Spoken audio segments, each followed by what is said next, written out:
Seigneur vous bénisse. Ça va, frère Gilles, ça fait très longtemps, mais tu es toujours pareil de visage. Tu vis seulement des fronts et des barbes. Amen.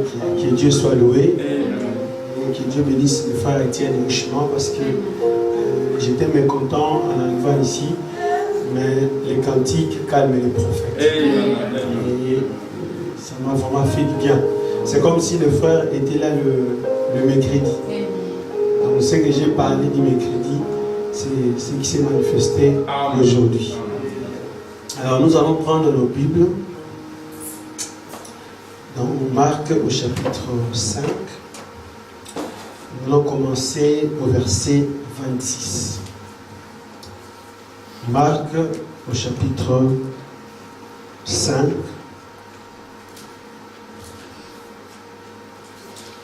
Nous allons commencer au verset 26.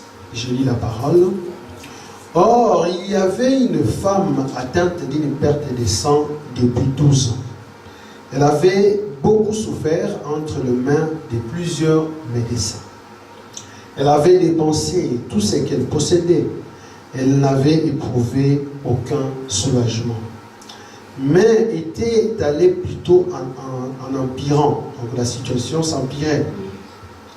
Ayant entendu parler de Jésus, elle vint dans la foule par derrière et toucha son vêtement. Je veux que vous remarquez bien, il a touché le vêtement de Jésus. C'est au singulier. Je pense que c'est la même chose dans vos Bibles. Amen. Car elle disait, si je puis seulement toucher ses vêtements, donc au pluriel, je serai guéri. Au même instant, la perte de sang s'arrêta. Et elle sentit dans son corps qu'elle était guérie de son mal. Jésus connut aussitôt en lui-même qu'une force était sortie de lui, et se retournant au milieu de la foule, il dit, qui a touché mes vêtements?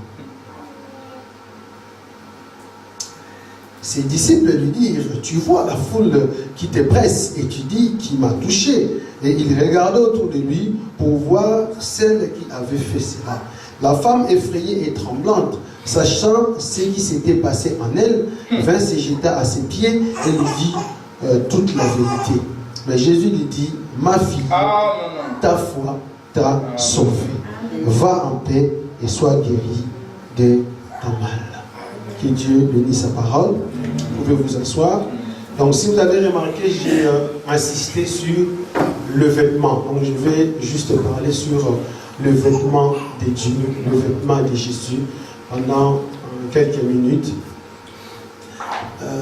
Nous voyons une différence entre quand la femme touche le vêtement. Donc il touche on va dire qu'il y avait plusieurs vêtements, mais la femme va toucher seulement parmi ces vêtements. Mais elle disait dans son cœur, si j'arrivais à toucher ces vêtements, c'est de ça moi je parle de ces vêtements, les vêtements de Dieu. Et Jésus, quand il s'est retourné, n'a pas dit qu'il a touché mon vêtement. Jésus a dit qu'il a touché mes vêtements. C'est pour cela que j'en parle. Comme vous savez, moi je ne prêche pas les messages déjà prêchés. Je prêche ces messages qui peuvent nous aider à comprendre autre chose. Sinon, ça ne sert à rien d'ajouter des églises. Sinon, on allait à un seul endroit, on écouterait la même parole à tout le monde. La première chose, nous devons savoir qu'une église, ou l'église en général sur la terre, est appelée l'armée de l'Éternel. Pour bien comprendre mon message, vous devez d'abord comprendre ça. L'église en général, parce que notez bien que nous parlons de la femme qui a touché le vêtement de Jésus, et la femme typifie l'église. Et l'église, en général, est appelée l'armée de l'Éternel. C'est pour cela que Dieu lui-même se nomme le chef de l'armée de l'Éternel. Et chaque armée, je vous donne des éléments qui vont nous aider à comprendre, doit trouver de vêtements pour son armée. Donc, Dieu qui a commencé ses principes en créant des anges pour qu'ils forment l'armée de l'Éternel, parce qu'il faut noter que quand Jacob a vu des anges monter et descendre, Jacob dit, vous pouvez le lire dans la Bible, il dit, j'ai vu l'armée de l'Éternel. Donc les anges déjà, quand Dieu les avait créés, il les avait créés pour constituer son armée. Et c'est l'image du ciel que Dieu a matérialisée sur la terre. Donc en ayant l'Église, c'est à nouveau l'armée de l'Éternel. Mais une armée doit avoir des vêtements adéquats. C'est ce qui fera qu'on fasse la différence entre telle unité et telle unité. Et quand vous allez en guerre, on doit vous donner aussi des vêtements qui correspondent à l'endroit où vous allez partir, si ça peut résister contre les balles, les épines, des ronces et des choses comme ça. Donc, le vêtement, c'est quelque chose de très capital dans l'armée. Or, comme nous sommes l'armée de l'Éternel, donc Dieu a prévu de nous donner des vêtements. Et les vêtements que Dieu donne, ce n'est pas nos vêtements, mais c'est ses vêtements à lui. Je pense que vous me suivez. Et quand la femme a fait ça, Jésus s'est retourné. Vous savez, les gens qui ne voient pas, donc quand vous n'êtes pas dans la vision, vous ne pouvez pas comprendre. Il dit qui m'a touché. Quand Frère Branham dit, Potre a dit, mais toi aussi tu exagères, c'est stupide. Comment tu peux demander alors que tout le monde, Frère Branham dit, les gens venaient, ils les saluaient en disant rabbin, révérend, ils les saluaient en cours de route. Il dit, mais comment tu peux dire qu'on ne te touche pas alors que tout le monde te touche? Mais Jésus, lui, il était dans autre chose. Il nous transmettait les messages d'aujourd'hui. Donc, il devait placer tout ça pour dire, mais qui a touché mes vêtements? Et non pas qui a touché le bout de mon vêtement.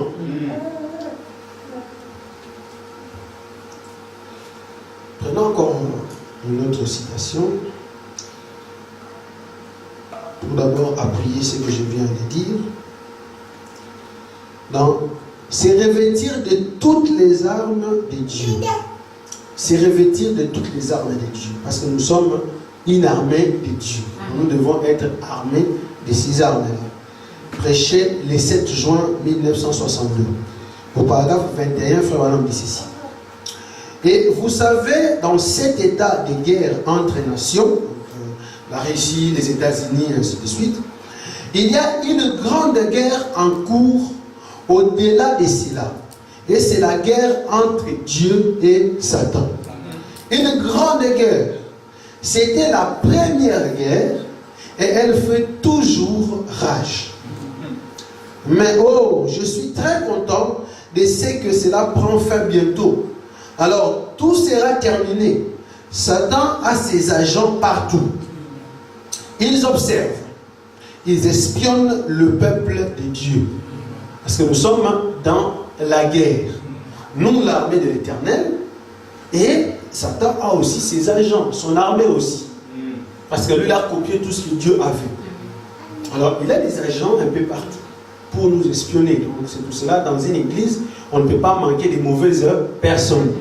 Ces gens sont envoyés du Satan et prévus dans le contrat. Donc, vous devez savoir que dans le monde entier, il est signé des contrats, je vais appeler ça sournois, où il est autorisé à chaque pays d'envoyer des espions dans l'autre pays. Ce n'est pas interdit.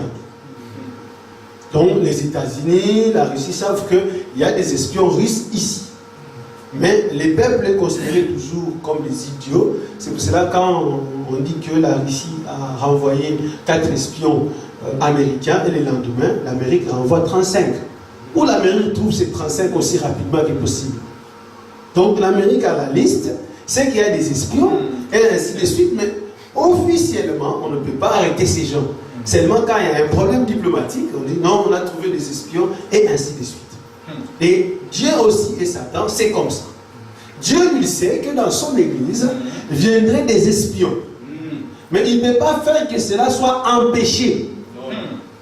Il accepte cela. Et le diable aussi pareil. Il sait qu'il y a des gens qui sont dans des boîtes de nuit, qui sont des enfants de Dieu. Ils sont venus ici dans l'état d'inconscience pour voir ce que nous faisons, pour que le lendemain ils puissent aimer Dieu. Et là, quand nous venons, nous disons, non, quand j'étais de l'autre côté, il n'y a rien de bon. Ne sachant pas que j'étais au fait un espion, tout simplement voyant ce qui se passe de l'autre côté. Je vous parle de tous ces principes pour que vous puissiez comprendre. Le message, c'est comme ça. Alors,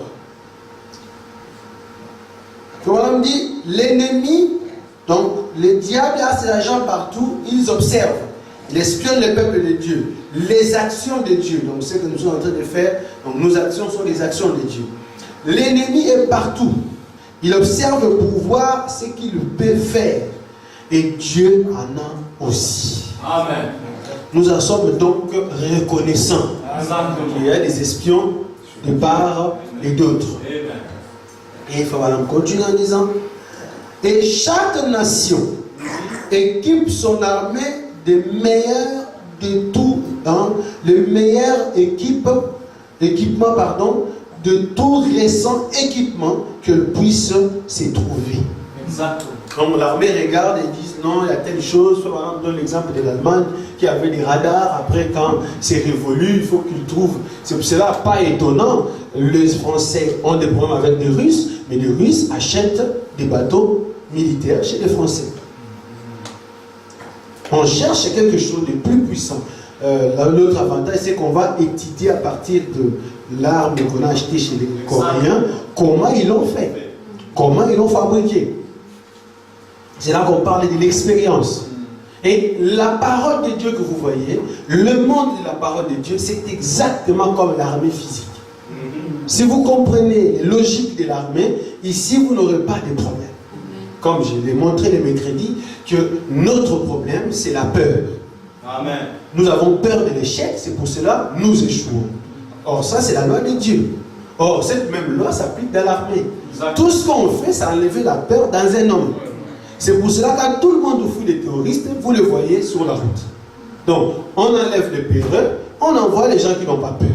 Et si vous pensez qu'ils n'ont pas peur, oui, ils sont des êtres humains. Mais on les a appris à surmonter la peur. Amen. Et ils paraissent des héros. C'est une loi qu'il faut respecter. Alors, Fabian continue. Je suis toujours dans la même brochure, au paragraphe 79. Il dit, Matthieu 28 dit. J'aimerais d'abord lire Matthieu 28 avant que je puisse y arriver ici. Il dit, Matthieu 28 dit, donc je prends juste le verset 18 et 20 pour gagner du temps. Jésus s'étant approché leur parlant ainsi, tout pouvoir m'a été donné dans le ciel et sur la terre. Allez faites de toutes les nations des disciples, les baptisant au nom du Père, du Fils et du Saint-Esprit, et enseignez-leur à observer tout ce que je vous ai prescrit. Et voici, je suis avec vous tous les jours jusqu'à la fin du monde. Ça, c'est une promesse. Écoutons l'interprétation. Fabian dit, Matthieu 28 dit, je serai avec mon armée. Ce que nous venons de lire, je serai avec vous jusqu'à la fin des temps. Jésus voulait dire, je serai avec mon armée. Non seulement cela, mais je vais être dans mon armée. Amen. Ça, c'est un autre principe de l'armée. C'est-à-dire que si le chef est avec son groupe, ils doivent toujours gagner. Amen. Toujours. Ils vont fournir des efforts surhumains. Exactement. Parce qu'ils pensent qu'ils doivent prouver au maître qu'ils sont quelque chose. Peut-être qu'ils auront des grades et des choses comme ça.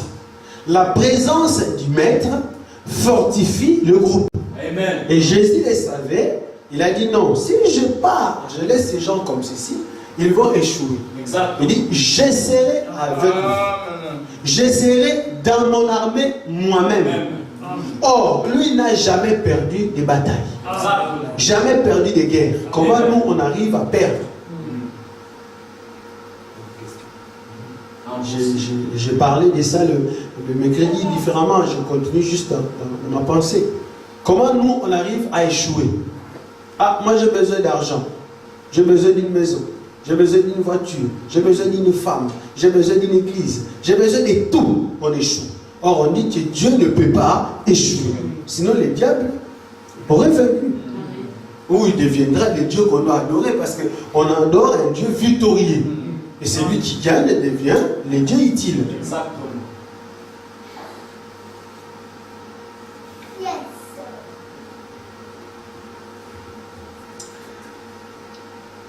Je serai avec vous, non seulement cela, mais je vais être dans mon armée. Oh là là, pensez-y, notre vaillant guerrier, notre grande victoire, le général Parole. Amen, amen, amen. Lui, notre grande victoire s'appelle le général Parole. En nous, la parole qui a été faite chair, qui a vécu à chaque démon, ou qui a vécu chaque démon, chaque maladie, même la mort, les séjours de mort et la tombe, le même général est à nous. Juste quand? Jusqu'à la fin du siècle. Jusqu'à la fin. C'est ça Matthieu 28. C'est lui qui conduit le combat. Quand il y a un problème, c'est lui qui dit non, faites ici. Il donne la conduite. Comme le frère Étienne, il ne se sentait pas bien la semaine, il a prié en lui. Et la sœur est venue, la conduite. Est-ce qu'on ne peut pas aller chez le médecin? Ils sont allés là-bas, non, il faut qu'on te retienne un peu. Et troisièmement, ils m'ont téléphoné. La sœur a téléphoné, moi j'ai rappelé pour avoir le nouvel du frère. Je vous dis que ce que je vous prêche, c'est ce qu'ils ont fait. Sans les savoir. C'est comme ça que ça fonctionne. La personne, tu dois d'abord être en mesure parce que tu es, on a vu un bon soldat. Tu es d'abord un bon soldat, donc tu sais te défendre quand il y a un problème. C'est ce qu'on a parlé le mercredi. Vous êtes susceptible à trouver toujours des problèmes, des mal et tout comme ça. Mais un bon soldat, c'est s'élever ou se relever de ces problèmes pour faire ne pas avoir peur d'échouer encore, de refaire, ainsi de suite. Amen. Nous avons Jésus dans notre camp et c'est lui qui mène la bataille. Amen. Chaque puissance de l'ennemi est vaincue. Quand il était ici sur la terre, il a pris la parole et il a triomphé de tout ce que Satan avait. Il a vaincu la mort, il a vaincu l'enfer, il a vaincu la tombe, il est ressuscité le troisième jour, il est venu, il est revenu et aujourd'hui il vit dans son église. Cette glorieuse parole guerrière, les guerriers qui étaient la parole, et ce même guerrier qui est la parole est à nous. Amen. Vivant lui-même, montra chaque signe de sa résurrection et de sa venue. Amen. Il le fait aujourd'hui en ces temps du soir. Amen. Alors que les grandes lumières du soir commencent à briller. Alléluia. Amen. Les vaillants guerriers, Christ a déjà vaincu. Je n'ai rien à faire, amen, sinon suivre. Yes, chaque puissance est vaincue. Enfin, on dit, je saute beaucoup l'écriture, mais j'aime ça. Amen. Donc chaque chose a été vaincue déjà. Et le chef lui-même est le feu. Yes, les chefs, dans l'armée, quand vous allez, comme j'ai dit, vous devez avoir les vêtements, vous devez avoir une motivation. Et la motivation la plus élevée, c'est les chefs parmi vous. C'est pour cela les grands, les généraux américains que vous entendez parler, parce que ces gens étaient avec leurs troupes. Exactement. Ils ne restaient pas là-bas en train de donner, non, ils étaient avec leurs troupes. Et c'est comme ça qu'ils avaient le courage d'attaquer. Et ainsi de suite. Mais, j'insiste, le vêtement. Mon message, c'est le vêtement de Dieu.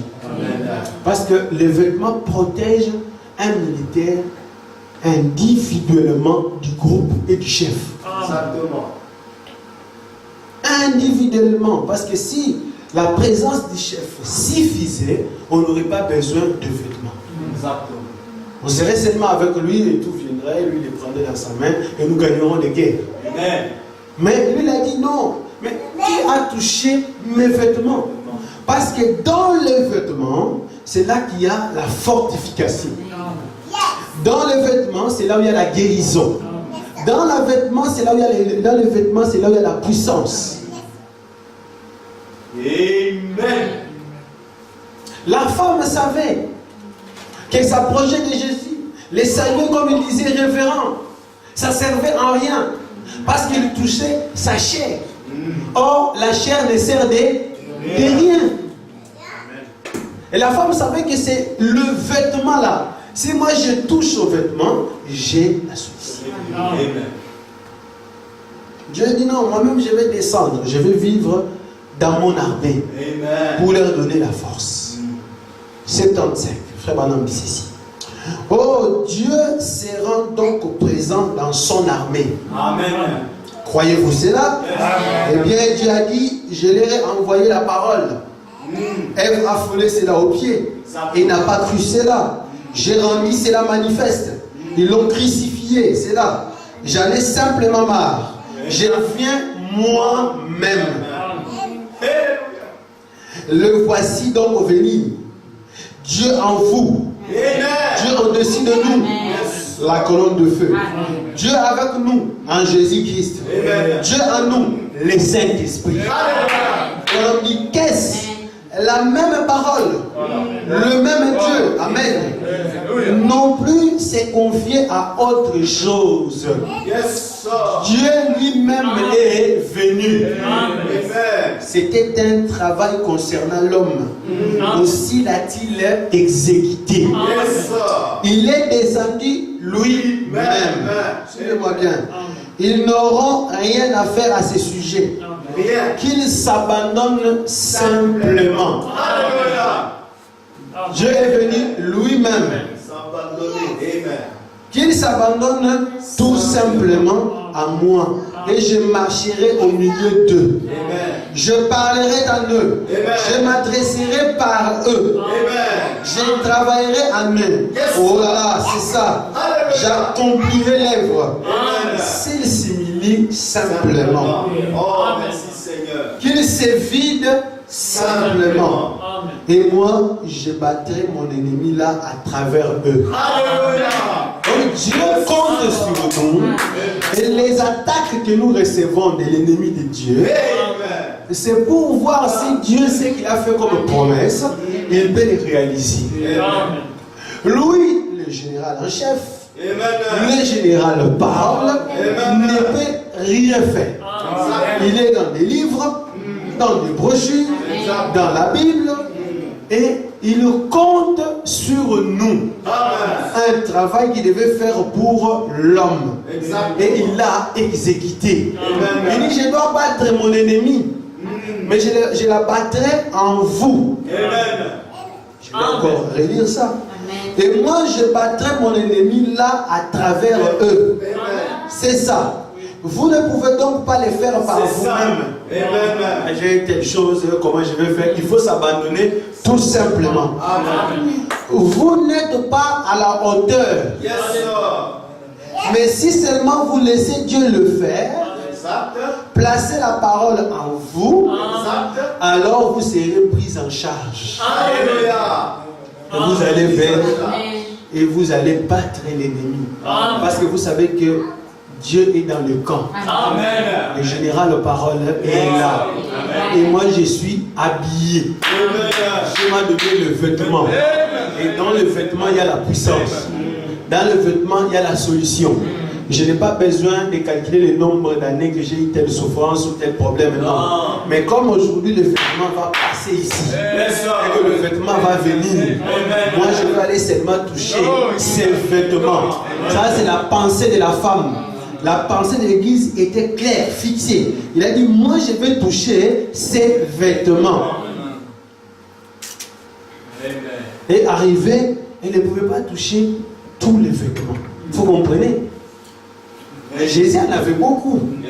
C'est pour cela la parole dit que la femme a touché seulement le bout, le vêtement, le bout même. Et la femme a été guérie. Mais la Bible dit, mais dans sa tête, dans son esprit, la femme disait, si je peux toucher ses vêtements au pluriel. Et Jésus se tourne et ne dit pas, qui a touché mon vêtement, il dit, qui a touché mes vêtements. Frère Branham dit, Bien. Dieu a fortifié son armée. Je suis toujours dans la même brochure, c'est le paragraphe qui suit, c'est que je viens de lire. Dieu a fortifié son armée. Avec quoi? Avec lui-même. Il fortifie son église, pas avec quelque chose d'autre. Non. Avec lui-même. Écoutez, sous forme. Vous voyez? Avec lui-même, sous forme de prophète. Amen. Des apôtres. Des docteurs. Et des pasteurs. Yes, sir. C'est comme ça que Dieu fortifie son armée. Amen. Et son armée, c'est l'église. L'absence du pasteur, le manque d'un docteur, le manque d'un prophète et tous ces ministères affaiblit l'église. La présence ici, je ne veux pas parler d'un homme qui est debout. Je parle de la considération, des places qu'on donne à cet homme. Parce que quand il y a un problème, on va vers les chefs. Vous lui dites non, il y a tel problème et tel problème, et le chef de l'armée, il va trouver une solution. Mais écoutez, Frère dit, bien, Dieu a fortifié son armée. Avec quoi? Avec lui-même sous forme de prophètes, des apôtres, des docteurs et des pasteurs. Qu'a-t-il fait? Qu'est-ce que Dieu faisait? Écoutez, avez-vous déjà pensé à ces offices de l'église? Avez-vous déjà pensé? Il dit, c'est le vêtement de Dieu. Amen. Pour que l'église soit guérie de ses problèmes, de son 12e année, qui est le chiffre de l'adoration, l'église doit toucher un des vêtements de Dieu. Parce que Dieu a cité beaucoup. Le prophète, le docteur, le ceci et cela. Il dit c'est le vêtement de Dieu. Un vêtement intérieur. Comme on dit un apôtre, un prophète, un voyant. Voir d'avance avant que Satan ne se soit donc approché. Exactement. C'est ce qui permet dans cette bataille que nous avons, quand les diables commencent à avancer, il y a un prophète qui va voir derrière, il dit attention, hein, ce que tu es en train de faire là, il y a comme ceci, il y a comme cela, voici les conséquences. Amen. Cela a déjà été annoncé. Qu'est-ce? C'est Dieu revêti de son église. Ses offices, c'est le vêtement de Dieu. Amen. Quand vous voyez ces offices, pasteur, docteur, évangéliste, qu'est-ce?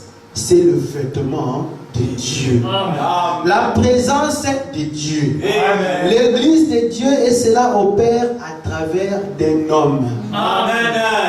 Et l'église à l'époque avait compris. Elle a dit oui, je suis allé chez le docteur. Ils m'ont dit ce que je dois faire. Il n'y avait pas à dire ce qu'il faut faire. Je suis allé chez les guérisseurs divins. Ils m'ont dit ce qu'il fallait faire. Je suis allé dans telle église là. Ce n'est pas faire, c'est de toucher. De toucher, c'est tout. Amen. D'entrer en contact. Amen. C'est là où je dis que ce n'est pas quelque chose de physique. Il faut vraiment me dire que c'est quelque chose d'intérieur. Amen. Quelle considération avez-vous de votre problème et du vêtement de Jésus? Amen. La femme n'avait jamais considéré Jésus en tant que personne. Il dit seulement le vêtement. S'il est aussi puissant, Dieu et tout consort, donc ces vêtements doivent avoir quelque chose. Et j'ai parlé d'enthousiasme le mercredi. Je vous dis aujourd'hui, vous n'avez même pas besoin de croire en Dieu. Non. Croire seulement qu'il a de vêtements. Amen. Et le vêtement de l'armée de l'Éternel n'est pas sur tout homme. Non. Pas sur tout croyant. Non. Mais c'est sur les offices. Amen. Or, comment vous, un bon soldat, vous combattez sans vêtements? Amen. Vous faites des choses, vous faites tout ce que vous voulez sans vêtements. Ni aveugle, et vous ne savez pas. Amen.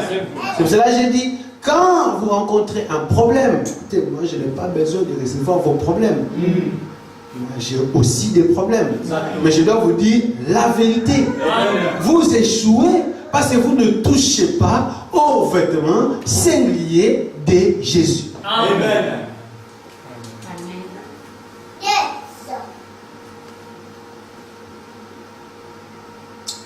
Écoutez, je continue. Frère me dit, ces offices, c'est le vêtement de Dieu. Quand vous voyez ces offices, quand vous le voyez, pasteur, docteur, évangéliste, qu'est-ce? C'est le vêtement de Dieu. Amen. La présence de Dieu. Amen. Seulement le vêtement. Virgule, la présence de Dieu. Virgule, l'esprit de Dieu. Trois choses. Je cherche le Saint-Esprit, je cherche la face de Dieu, je voudrais voir Dieu. Dieu a dit que ma présence dans mon armée, c'est les offices que j'ai placés. Amen. Et il a dit clair. Il dit, étant monté au ciel. Il n'a pas dit, non, j'ai appelé maintenant un grand groupe de gens. Non. Étant monté au ciel. Amen. Il a fait les dons aux hommes. Combien? Les 5 offices que nous avons ici. Amen. Amen.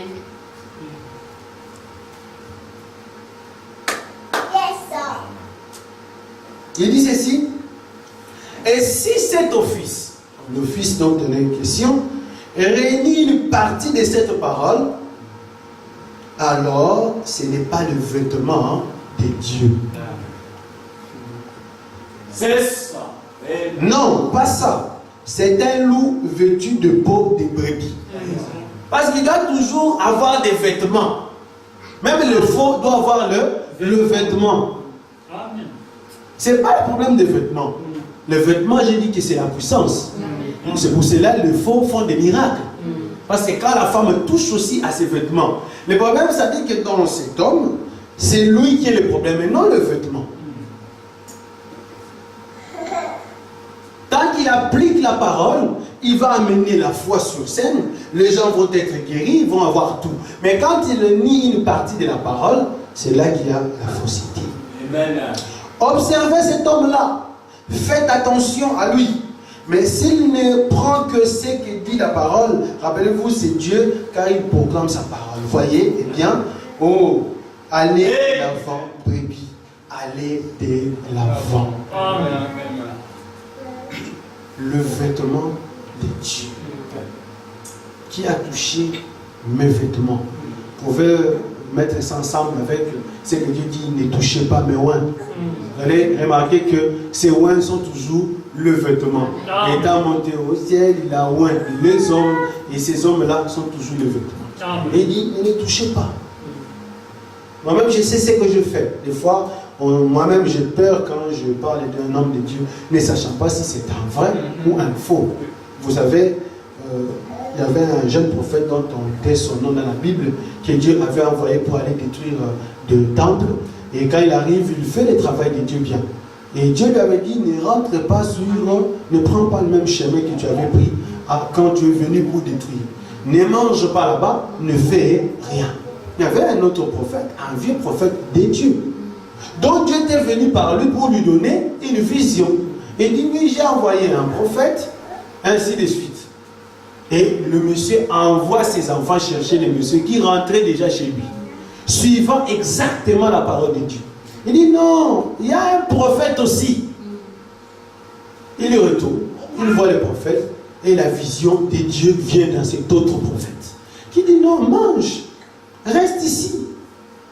Et le monsieur reste, mange. Selon la parole, celui qui est en train de manger est en dehors de la parole de Dieu. Mais d'où est venue l'autre vision? Et quand il a fini, il est parti. Dieu l'a tué comme Dieu avait promis. Donc Dieu a respecté sa parole. Cet homme, quand il est en train de nier la parole, ou il est en train d'être en dehors de la parole de Dieu, je pouvais le rencontrer et lui dire que tu es en dehors de la volonté de Dieu. Tu es un faux serviteur de Dieu. Or, je serai moi en tort. J'ai touché un vrai oint de Dieu, mais qui s'est détourné de la parole, donc Dieu va les tuer comme punition seulement. Mais il reste un vrai serviteur de Dieu. Il va mourir vrai, sauvé. Amen. Amen.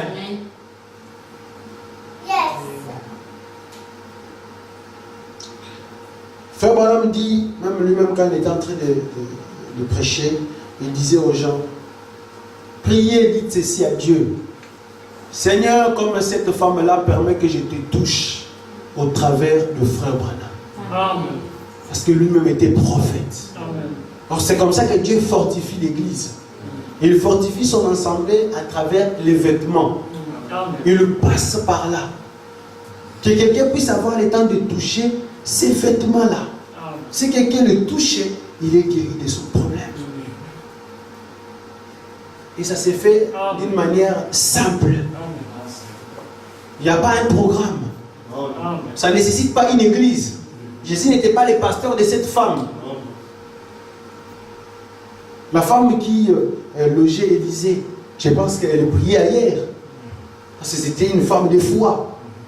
Mais le fait de recevoir ce prophète qui passait à côté, elle a reçu un enfant. Et quand le problème est arrivé, le malheur a frappé sa maison, la femme a couru vers ces mêmes prophètes. Vous savez que si j'ai touché seulement, j'ai touché seulement le vêtement de Dieu. C'est ça mon message. Et je vous conseille, moi ou pas moi, avec n'importe qui, mais qui est un enfant de Dieu, qui est un serviteur fidèle, qui ne nie pas la parole, essayez de tout votre cœur de respecter ces principes.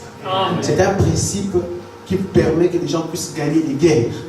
Et Dieu l'a établi dans l'église pour que nous puissions gagner à sa place. Or, quand nous gagnons à sa place, nous gagnons nous-mêmes. Parce que nous sommes une partie de Dieu. Vous savez déjà, des fois, il se complique quand Frère Branham parle d'N morphée. Frère Branham dit que Dieu était aussi grand, remplissant l'univers. Et ensuite, il devait se condenser. Il s'est confiné pour devenir ce que l'anneau de lumière. Et Frère Branham dit qu'il n'est pas resté aussi grand, mais il est devenu petit que l'anneau de lumière.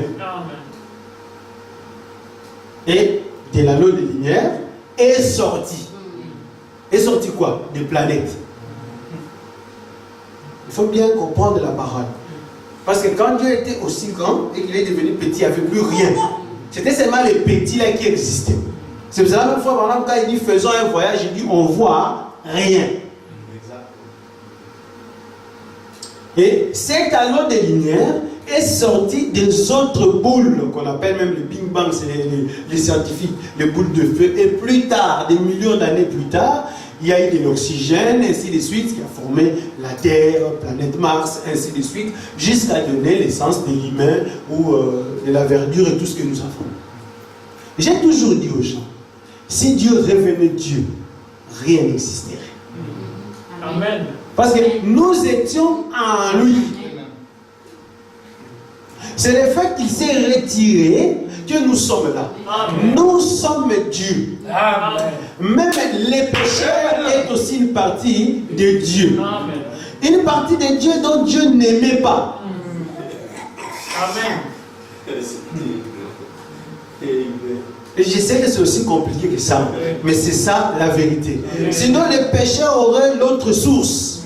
Sinon les diables deviendraient aussi celui qui existe par lui-même. Et qui a procréé tout ce que nous voyons de mal. Mais même la partie là, le mal, venait aussi de lui. Mais il n'aimait pas cette partie, il voulait se détacher de ce morceau-là. Raison pour laquelle l'éternité ne pouvait pas s'appliquer à l'enfer. Parce que si ça s'applique à l'enfer, donc les gens là-bas deviennent aussi éternels. Mais on dit que ça sera annihilé. Revenir à l'état de départ. Rien n'existe, c'est-à-dire retourner en Dieu. Pour que l'éternité soit complète.